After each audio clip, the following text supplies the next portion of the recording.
Hello everyone, welcome back to the channel. Well, it's springtime here in North Carolina, and you know what that means for some folks around here. That's right, a vegetable garden, and other gardens as well. But for me, right now, I'm getting vegetable seeds ready to plant.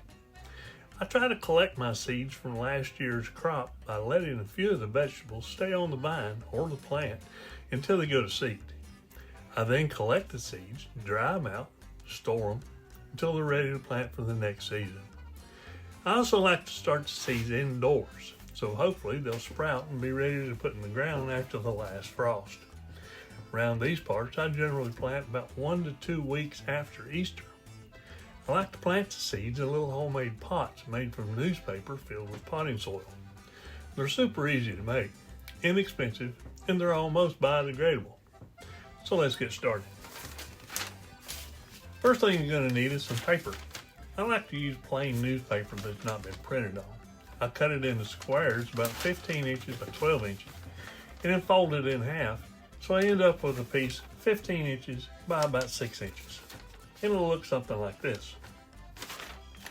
You can make your pots whatever size you'd like, but I like the smaller pots, about 4 inches tall and 2 inches round. Next thing you're going to need is something to wrap your paper around, some cylinder. I use this bottle of glue. It's about 2 inches, and I'll just draw a line 4 inches up from the bottom, and this will give me a pot about 4 inches tall. The extra 2 inches is folded under to create the bottom. To make it, lay your paper down on your workspace.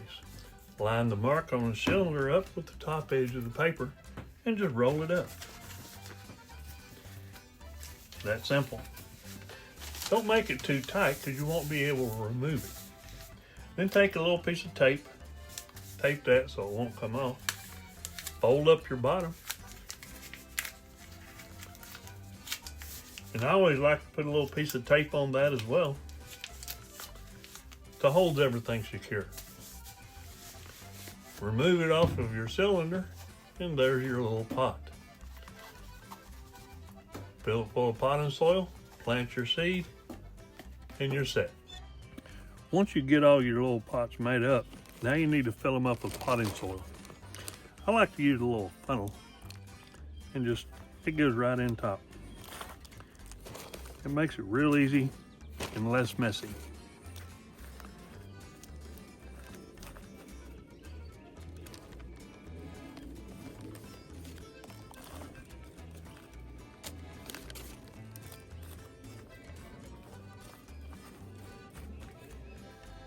Once I get my pots full of potting soil, now I'm ready to plant the seeds.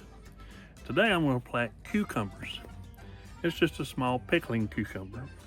And I want to put the seeds about a 1/2 inch in the ground. So about a 1/2 inch down.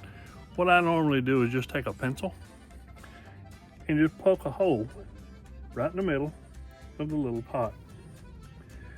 Once that's done, I take 2 seeds and put in each hole. Now you might ask, won't that grow 2 plants? Well, most times it will. But once you transplant, then you take and remove the weakest looking seed, or you can just leave it in there. Put it in the ground, let it grow. But once you get those in there, just cover them up.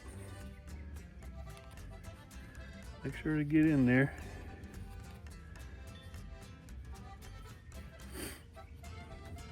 And continue on with the rest of the pots. Now that that's completed, all we need to do now is water the tray and place it where it won't freeze. I normally keep mine in my shed and have a grow lamp mounted above it to help the plants along. Hopefully, in 3 to 4 weeks, they should be ready to go into the ground. And that's all there is to it. This is a great little project to do with young children to give them hands-on experience and to get them started growing their own plants. I hope you enjoyed this video. If you did, be sure to give it a like and hit the subscribe button. And as always, comments are welcome. And thanks for watching. That's how Daryl does it.